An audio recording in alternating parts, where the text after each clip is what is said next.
Meus amigos, nessa semana nós vamos conversar com a doutora Raquel de Castro, advogada e presidente da Comissão de Direito Homoafetivo da OAB. Vamos falar sobre um assunto interessante, são questões sucessórias ligadas a esse problema. Não deixe de assistir, hein?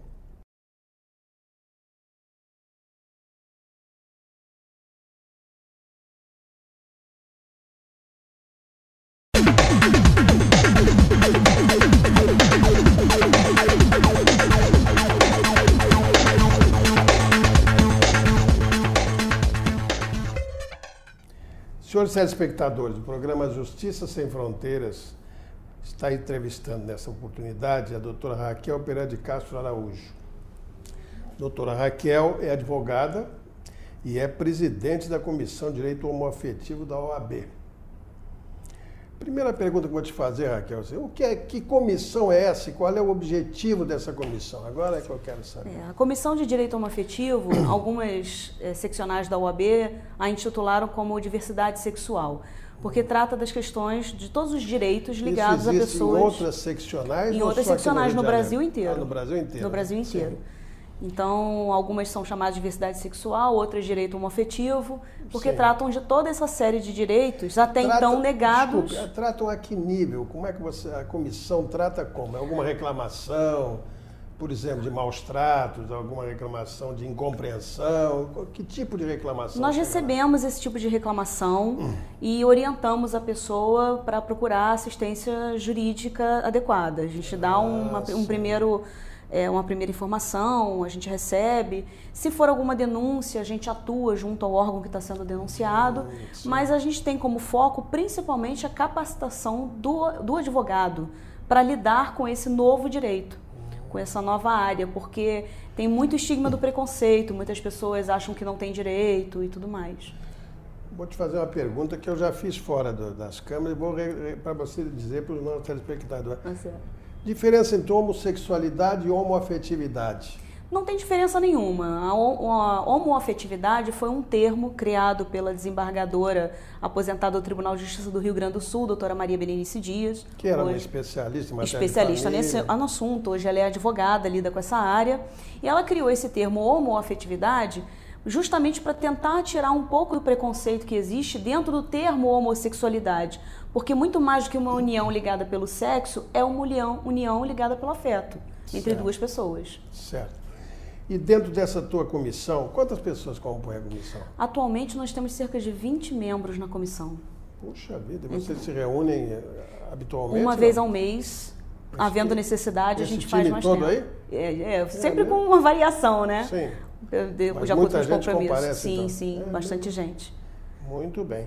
E que tipo de coisa, que tipo de assunto vocês mais ou menos se defrontam lá com mais frequência, com maior frequência? Bom, a gente recebe muita denúncia principalmente de homofobia, né? A gente já atuou num caso junto à Universidade Rural, a Universidade Federal, né? Que teve um caso de um questionário que os alunos tinham que responder e eram meio que segregados pela orientação sexual. Isso gerou atos de vandalismo na faculdade. A gente atuou através de ofícios, tentando elucidar o caso, pedindo para acabar com esse questionário, e tudo foi, de uma certa maneira, resolvido, né? A gente tem muita denúncia desse tipo, mas principalmente a gente faz um trabalho... Essa tua comissão tem uma participação muito importante no sentido vamos dizer assim, de compor situações, né, que apareçam, né, concretamente, independentemente de polícia, de Ministério Público, de lei, etc. Também. Né? A gente participa do Conselho Estadual, existe uma superintendência de direitos humanos, que lida com essa área do direito homoafetivo, a população LGBT. Nós temos uma cadeira nesse Conselho Estadual que discute essas questões todas da sociedade. A gente tem um trabalho muito voltado também com os órgãos públicos, não só o Estado, mas também o município. A gente faz muitas parçarias, né, e palestras nas universidades, principalmente hoje acho que o maior... Eu ia te perguntar, as mulheres estão sempre na frente, eu ia te perguntar exatamente isso. Nas universidades vocês costumam Nós fazemos fazer bastante palestras, as universidades têm nos requisitado bastante. Nós vamos fazer um seminário agora em maio, que vai ser de 7 a 10 de maio e depois de 14 a 17 de maio. que é justamente o mês, dia 17 de maio, é o mês mundial de combate à homofobia. E no Brasil existe uma lei assinada pelo então presidente Lula, determinando dia 17 de maio o mês nacional de combate à homofobia, e também a comemoração de 1 ano da decisão do STF, que reconheceu as uniões homoafetivas como uniões estáveis. Certo. Então nós vamos fazer essa série de palestras lá na OAB, e são mais ou menos as mesmas palestras que nós também fazemos nas universidades. Só que um pouco mais amplo agora o assunto. Sim, interessante, muito bem. Agora, ainda não existe uma legislação própria para isso, né? Para coibir, para prestigiar, enfim, para... Infelizmente não. A gente tem até algumas iniciativas aqui no Rio de Janeiro, do Poder Público Municipal e Estadual, com leis determinando, por exemplo, a utilização do nome social de travestis ou transexuais. Sim. Existem leis coibindo a prática de discriminação de casais homoafetivos em estabelecimentos comerciais, como bares, restaurantes, hotéis, motéis. Sim. E tudo mais. Certo. Existe muita lei municipal e estadual sobre o assunto, mas lei federal que regula o direito em si, nós Sim. hoje só temos o apoio do STF. Mas isso é uma coisa que vai acontecer fatalmente, não é? A humanidade evolui, né? E o direito acompanha, né? Porque eu não sou especialista, não conheço assim detalhe, mas eu vejo nos jornais certos países que já adotaram o casamento homoafetivo. Vários países. O último a que se tem notícia aqui na América do Sul foi a Argentina, né? Em 2010. Eu vi hoje no jornal um casal de paraguaios, né, que foi se casar na Argentina, porque no Paraguai isso não era possível, quer dizer, eles foram lá fazer a alguns união, estados à luz.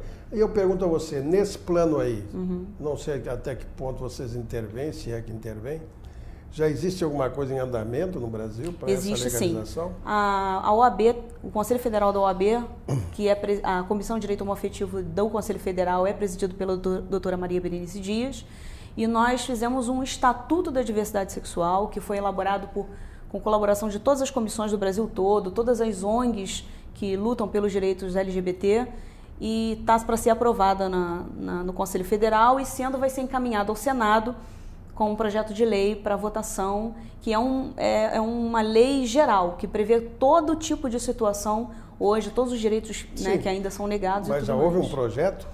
Já tem esse projeto, está sendo aprovado, está tramitando na OAB e já vai para o Congresso. Nós apresentamos... Na OAB Federal. Isso, e que vai ser encaminhado ao Congresso. Mas nós já apresentamos 2 PECs à senadora Marta Suplicy, que já se encontram na Comissão de Constituição e Justiça do Senado. Ela já conseguiu as assinaturas. Uma é a PEC da licença natalidade, que é uma previsão também do Estatuto, e a outra PEC para mudar a Constituição e incluir como orientação sexual e identidade de gênero aquela proibição de discriminação, né? Que nós temos hoje por raça, cor, sexo, Sim. idade, orientação sexual e identidade de gênero. É a outra PEC que já está lá com a senadora Marta Suplicy. É interessante. E além disso existe uma PEC do deputado Jean Willis, que nós apoiamos integralmente, que é a do casamento igualitário, onde ele está fazendo uma forte campanha para conseguir as assinaturas também. Igualitário por quê? Para dizer que o casamento é para todos, né? Não só para a pessoa que é heterossexual. Sim. Chama casamento igualitário. Porque se você bota a PEC do casamento gay, isso fica achando que é um direito só para uma parte da população. E o casamento igualitário é essa noção de igualdade a todo mundo. Né? Sem discriminar ninguém. Muito bem. Nós vamos continuar conversando com a doutora Raquel de Castro no próximo bloco sobre essa matéria de questões pertinentes a relações jurídicas, pertinentes a relações homoafetivas. Daqui a pouquinho.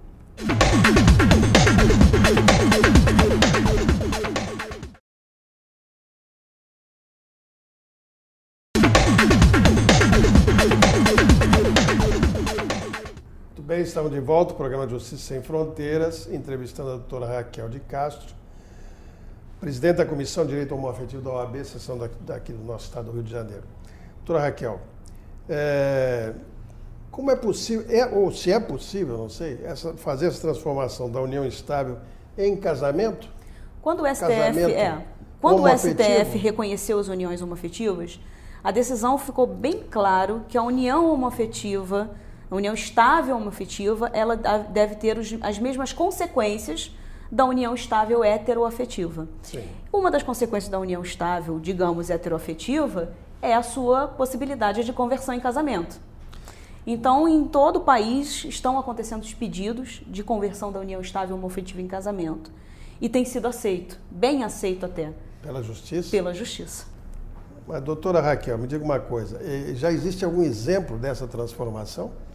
Aqui no Rio de Janeiro nós temos a união, foi até tornada pública, do gestor público, é o Cláudio Nascimento, que já tinha uma união estável de muitos anos com seu companheiro e fez o pedido da conversão da união estável em casamento e foi aceito pela Justiça Fluminense. Mas, atualmente, a gente está tendo um certo entrave com o judiciário nesse sentido. Isso, já que você se referiu à nossa comarca aqui do Rio de Janeiro, que em outros estados isso vem sendo realizado? De maneira bem mais fácil até do que aqui no Rio. Já existem notícias de conversão em casamento em São Paulo, interior de São Paulo também, Minas Gerais, em todo o Brasil. Você sabe, isso aí eu conheço bem, olha aqui. A justiça, em certas situações, tem uma posição de vanguarda em relação à lei. Você sabia disso? Sabia. Sabia. Você é esperta, né? A justiça vai consolidando certos entendimentos e a lei vem depois fazendo o movimento inverso. Exatamente. Que normalmente vem a lei e a justiça interpreta, né? E essa é uma área, então, que a justiça está avançando. Quer dizer, vai obrigar por via indireta, vai avançar de uma tal maneira que o legislador vai ter que regulamentar de qualquer jeito. Exatamente. Porque a lei não pode ficar brigando com o aparelho judiciário. O próprio STF já convocou o Congresso a legislar, porque disse não há nada na Constituição que impeça. Certo. E vão vocês fazer o trabalho de vocês, né? Deixa o recado. Dizer, então, isso, no teu modo de ver, já que você colocou muito bem a questão, é um avanço. É um avanço, sem dúvida. Socialmente é um grande avanço. Sem dúvida. E é um avanço que vem afinar o Brasil com outros países, é isso? Com certeza. Inclusive na América Latina. Inclusive na América Latina. Nós temos a Argentina, o Uruguai.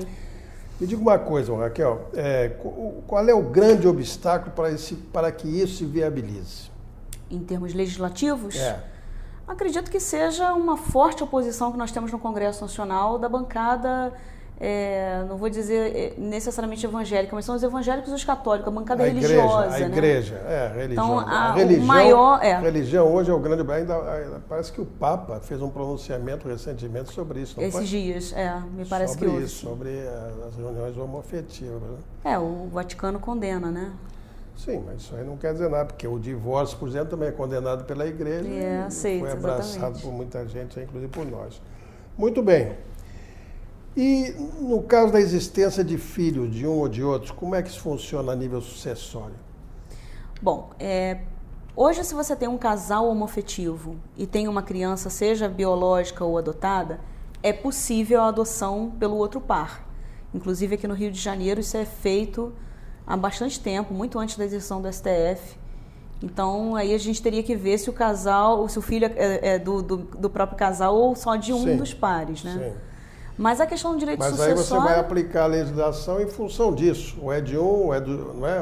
Sim, porque a sucessão dos companheiros, regida pelo artigo 1790 do Código Civil, ela faz distinção entre filhos comuns e filhos só de um dos ascendentes, quando é o ascendente trouxe uma falecido. Confusão danada para essa matéria. Trouxe uma confusão danada para essa matéria. Muito difícil. Cada caso é um caso. Cada caso é um caso. Exatamente. É uma discussão que não termina mais. Bom, eu tinha aqui uma indicação, a lei é clara em relação a isso, é claro que não é clara, né? Porque isso aí vai depender de uma série de interpretações e tal. E a jurisprudência, você acha que tem assim, uma dose de quantitativamente falando, de aceitação Ainda não, porque antigamente... São casos esporádicos. São casos esporádicos porque antigamente a justiça negava muito os direitos, principalmente dos casais homoafetivos, né, digamos assim. Negava muitos direitos. Depois da decisão do STF, como ela tem efeito vinculante, os tribunais de todo o país têm passado a aceitar, né? Então, antes mesmo do inventário, a pessoa já entra com reconhecimento da união homoafetiva no juízo de família, né, e depois se habilita lá no inventário, tendo a sua ameação respeitada, se habilitando também como herdeiro, independendo do caso. Vou fazer uma pergunta que sumiu aqui das minhas notas, não sei, a minha produção vai muito além da minha capacidade de entender.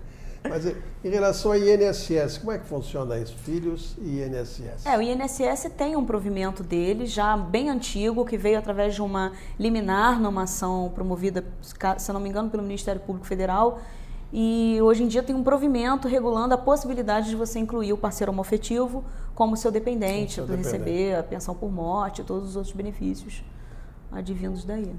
Muito bem.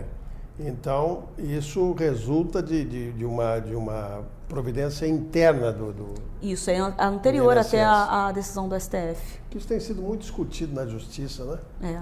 Tem sido muito discutido. O que fica discutindo é se é ou não uma união estável, né? O INSS já disse que você pode incluir. A ANS também tem um provimento determinando a inclusão do parceiro homoafetivo nos planos de saúde como dependente. Né? Existem vários regulamentos internos dentro de cada órgão regulando isso, né? Sim. A própria OAB tem um provimento também do OAB Cred, né? Que tem um plano de previdência privada. Agora, vem cá, essa tua comissão, você já disse o que ela faz, mas quais são as queixas, vamos chamar assim, mais comuns que você recebe lá na OAB? De questões ligadas à discriminação e também a fato de alguns juízes não estarem obedecendo a decisão do STF. Isso é o que a gente mais tem lá. Principalmente voltado a reclamações voltadas ao juiz não estar aceitando a conversão da união estável em casamento.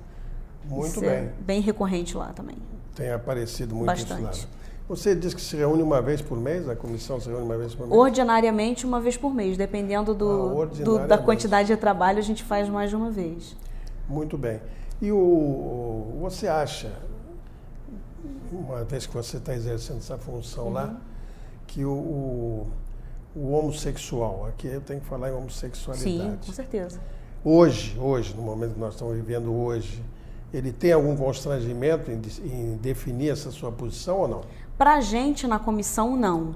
Mas isso acontece... No ambiente social, no ambiente continua. social, sim. Por isso que nós temos um dos grandes papéis que nós pegamos lá na comissão é de fazer muita palestra, congresso. Nós fizemos o primeiro congresso nacional no ano passado, para capacitar o profissional de direito, para que o cliente possa se sentir à vontade e expor a sua intimidade sem que sofra preconceito. Muito bem. Nós vamos continuar conversando com a doutora Raquel de Castro no próximo bloco sobre esse problema tão importante das relações homoafetivas e o direito. Daqui a pouquinho.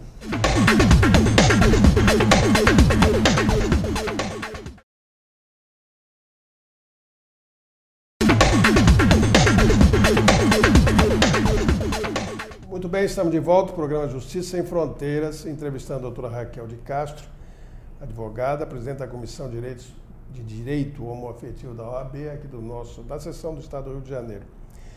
Raquel, me diga uma coisa. O problema da herança, esse problema é um problema angustiante, porque o Código Civil balançou, desculpa a expressão chula, balançou a roseira nesse negócio, né? Ninguém sabe mais o que o legislador queria ali. Porque esse nosso Código Civil é engraçado, ele é de 2002, né? Entrou em vigor em 2003, mas ele tinha mais de 30 anos de tramitação. Então, em certos aspectos, é um código que já nasceu velho. Né? Exatamente. E a legislação que versava sobre união estável e sucessão é muito mais avançada que o Código Civil. Então, de repente, criou uma situação danada. Estranha, né? Estranha, porque a legislação ordinária de uma coisa, o Código Civil veio e disse outra, completamente diferente. Exato. Né? Como é que estamos aí no nosso problema? Homoafetividade e sucessão. Vamos lá. Bom, primeiro existe a questão que normalmente a pessoa homoafetiva, quando vem a falecer um dos companheiros e esse companheiro falecido tem filhos, tem o problema de se a reunião dele é reconhecida pelos filhos. Muitas vezes essas pessoas vivem na clandestinidade. Então os próprios filhos não sabem, acham que é um amigo que mora com o pai, né? Você acha que existe isso mesmo? Né? Existe. É mesmo? O filho não tem ideia de que seja... Muitas pessoas se escondem justamente pelo medo do preconceito, né? O que faz com que as pessoas se escondam hoje é o medo da violência na rua, o medo do preconceito interno. A gente costuma muito falar que a pessoa que é, por exemplo, portadora de necessidades especiais, ela é sempre muito acolhida no seio da família e todo mundo a ajuda. Mas o homossexual, ele muitas vezes é posto para fora de casa. O preconceito começa dentro da própria família. Rejeitado pelo pai, pela mãe, pelos irmãos. Né? Então, essas pessoas sofrem preconceito a vida inteira. E muitas vezes escondem a sua condição da sociedade para não terem que sofrer aquilo novamente, ou o medo de sofrer algo... É verdade. Né? Bem, mas então, como que se dá a transferência de bens por herança? Por herança a gente regula, hoje não havendo ainda o casamento, regula de acordo com 1790 do Código Civil, que regula a sucessão dos companheiros, né? Sim. E havendo aquela diferenciação, se tem filhos em comum, se é filho de um só descendente, deles, se tem outros tá. herdeiros que não descendentes, né? Se forem ascendentes colaterais. Quer dizer, entraria na regra do 1790. Não tem... Existe ainda uma dificuldade aí, porque algumas pessoas escolhem o regime de bens na união estável. Ah, sim. Então há um questionamento se a escolha do regime de bens... Mas aí é um caso particular, né? De particular. Então, se a escolha de regime de bens for da comunhão total ou da separação total de bens, há uma discussão se vai ser regido pelo 1790, que eu acredito que sim, ou se vai entrar nos casos daquela vocação hereditária lá do casamento, né? Do 1829. Então, existe uma discussão aí na doutrina, na jurisprudência, mas pelo que eu tenho visto, enquadra sempre na sucessão dos companheiros mesmo, da mesma forma. Certo. Agora, quem são os parentes beneficiados no caso de não existirem pais vivos? Na sucessão... A pergunta quer dizer o seguinte, além dos descendentes e ascendentes, até onde vai a sucessão? Até os colaterais de quarto grau. Os colaterais de quarto grau. Exatamente. A diferença da união estável é que quando há o casamento, o cônjuge ele é herdeiro. Ele está no terceiro lugar ali da ordem sucessória, né? Ele pode concorrer com filhos, dependendo do regime de bens. Ele concorre com ascendentes, não havendo descendentes. E em terceiro lugar ele herda sozinho, antes dos colaterais. Na união estável não tem isso. Porque se você é o companheiro, mas não tem, né, o falecido não deixou ascendente nem descendente, mas deixou um irmão, você vai herdar junto com o irmão. Você não vai herdar sozinho. É verdade. Você herda com seu colateral. É verdade. E você, o que acha? Qual é da tua vivência lá na comissão e tal? O que você acha quanto ao futuro? Como é que a coisa vai evoluir? Quais são as providências do Legislativo e do Judiciário? Nós já falamos ainda aqui eu acho sobre isso, né? eu tenho quase certeza, né? Pela OAB vai ser aprovado o Estatuto da Diversidade Sexual, que regula também as questões sucessórias. Vai ser aprovado e, se Deus quiser, vai para o Senado. Agora, quando que isso vai passar no nosso Congresso Nacional é que é uma grande dúvida, né? Hoje, a Comissão de Direitos Humanos do Senado, ela é composta por senadores ligados à bancada religiosa. Então, eu tenho as minhas dúvidas de quanto tempo isso vai demorar para passar, já que o projeto de lei... Não, você sabe, eu vejo de outra maneira, porque a gente, eu acho que não tem noção, não. Há um levantamento, né, do número de homoafetivos hoje no Brasil, no Rio de Janeiro. Existe, o IBGE fez um recente dizendo de 60 mil casais, mas isso é, na minha opinião, um número irrisório, porque 60 mil pessoas que tiveram a coragem de responder que são, né, fora aquelas assumidas. Exatamente. Sem dúvida. Não, eu estou te perguntando isso pelo seguinte, depende também do contingente político que isso representa, né? Exatamente. Tudo vai depender. Vai depender do contingente. Existe um projeto de lei aí de 1995, o PL 122, famoso na área do direito homoafetivo, que é a criminalização da homofobia, que já foi alterado inúmeras vezes, é um projeto também da senadora Marta Suplicy, já foi alterado inúmeras vezes, hoje ele é um Frankenstein, ninguém se entende, não querem mais a aprovação desse PL. Né? No Estatuto da Diversidade Sexual da OAB, a gente fala da criminalização da homofobia. Que mexer na Constituição, né? Por isso que tem as nossas PECs também, né? Justamente para quando o Estatuto chegar lá no Congresso, em sendo aprovadas as PECs, já não esbarre nenhuma inconstitucionalidade. Muito bem. Então vamos fazer o seguinte, que você acha que a tua comissão tem sido útil e em que nível ela tem sido realmente útil? Acho que no atendimento à população, um eventual suporte a alguns setores públicos, né, que nos procuram para tirar dúvidas, e principalmente para o advogado, que às vezes recebe o cliente, mas não conhece o direito, entra em contato conosco, como é que eu faço isso? É possível, né? Você pode me esclarecer? A gente recebe todo mundo. Você dá uma assessoria lá para o colega. Uma assessoria para o colega. Mas não divide os honorários, não. Certamente não. Muito bem, jsemfronteiras.com.br. Fale conosco, hein?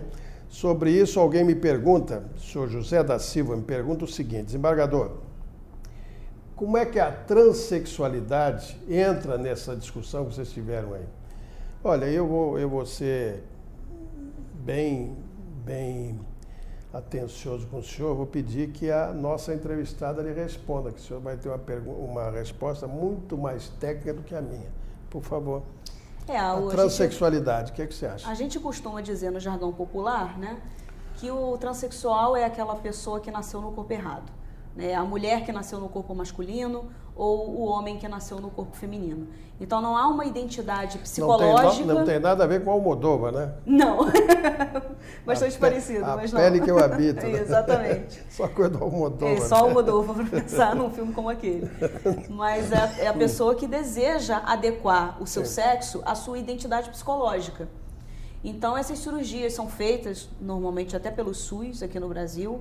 E depois há a necessidade de se mudar o documento, porque você imagina um homem, né, com barba e tudo mais, ser chamado de Maria numa audiência. Nós até tivemos um caso desse na justiça, chegou uma reclamação lá na nossa comissão de uma pessoa transexual que fez a redesignação de sexo para o masculino e pediu, né, aos serventuários da justiça que na hora do pregão o chamassem pelo nome social, né, vamos botar aqui que seria Roberto.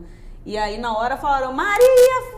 não sei o que. Imagina a gargalhada que foi lá. Exatamente, levanta aquele homem, né? Então é uma questão bastante recorrente hoje, tratada também lá pela comissão. Muito obrigado pela sua contribuição. Está a resposta, professor. E muito obrigado pela pergunta. Hein? Nós somos aquilo que fazemos repetidamente. Excelência, então, não é um modo de agir, mas um hábito. Aristóteles. Muito obrigado e até uma próxima vez.